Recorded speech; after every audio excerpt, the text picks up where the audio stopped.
A sign near a stoplight. Historic downtown Emporia, a Kansas Main Street city. A bird's eye view of vehicles passing through an intersection. Elaine and I went one morning and we went over here to 6th and Commercial. Linda, Resource Center for Independent Living, RCIL, Friends Group member. And the light's green for 27 seconds. It took me 33 seconds to walk across the street. We need to get that time longer. Stoplights Don't Stop Us. People with disabilities advocate for community change. When we were first approached about the Community Capacity Building Project, Adam Burnett, Director of Core Services, Resource Center for Independent Living. we tried to think of something that we already had in place rather than reinventing the wheel.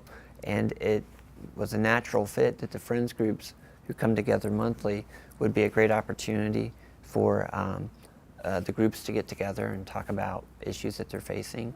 And we sent out a challenge to each of the groups to identify an advocacy topic in their local community that they felt strongly enough that they wanted to work on as a group. Well, most of us live right here at Broadview.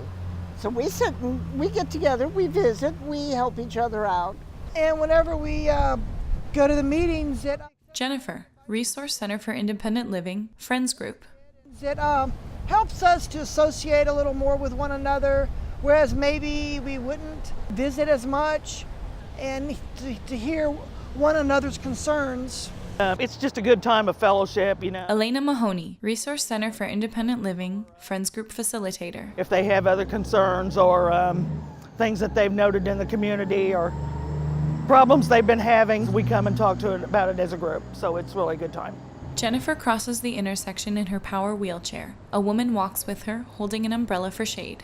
So many times people think that they're just one person and they may not make a difference. But as our groups show, one person brings up an issue and others realize they have the same issue, and it kind of snowballs into a larger movement.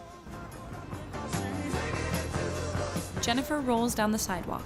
It's a feeling of empowerment. Disabilities don't necessarily have to stop someone, but we have the will if somebody can provide the way. It was a long process. A project timeline from July 2015 to July 2017. We worked on it slowly. You know, we'd come out for 15 or 20 minutes perhaps. Then we eventually contacted the city and they came. Then they contacted the Department of Transportation in Hutchinson and they came and actually did the timing.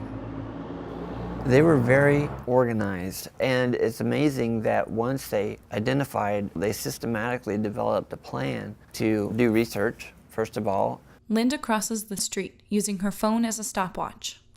To learn more about it before they just went and tried to advocate. And they were very passionate about it and very involved and taking a role. You know, the leaders emerged from the Friends group and they helped to facilitate the process. And With myself, you know, I'm in an electric chair, so for me it was the button.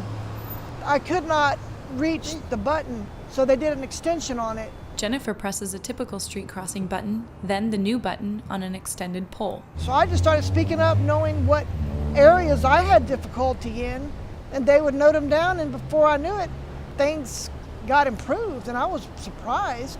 I'm moral support and helping the facilitators, you know, as they run into barriers. I'm able to help them brainstorm, and I can pass down the ideas that I've learned from the other centers who were involved in the project from all around the country. And the Community Toolbox was another resource that we're able to use to help them identify ways to advocate in their communities.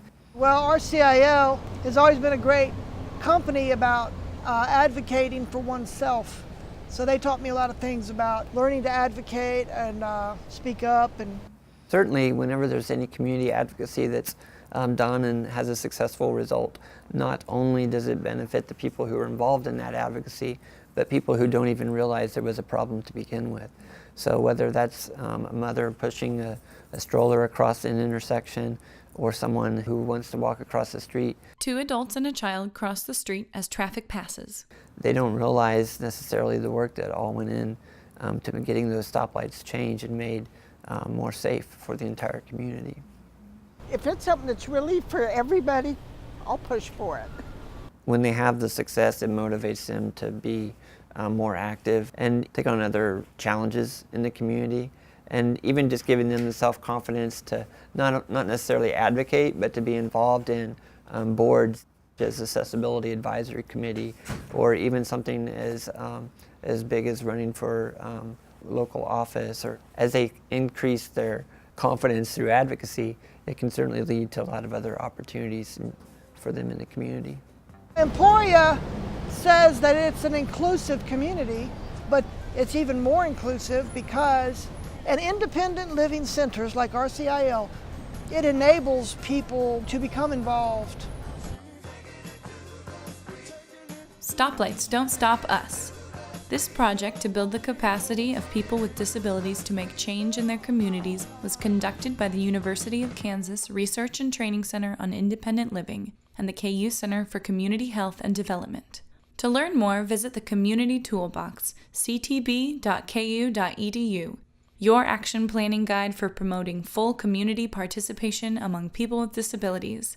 For the project background, visit rtcil.org/cl/projects/R11. Produced by the University of Kansas Research and Training Center on Independent Living, rtcil.org, copyright 2017. Video production by Treetop Productions. The contents of this video were developed under a grant from the National Institute on Disability, Independent Living, and Rehabilitation Research, NIDLR, grant number 90RT5015. NIDLR is a center within the Administration for Community Living, Department of Health and Human Services. These contents do not necessarily represent the policy of NIDLR, ACL, or HHS, and you should not assume endorsement by the federal government.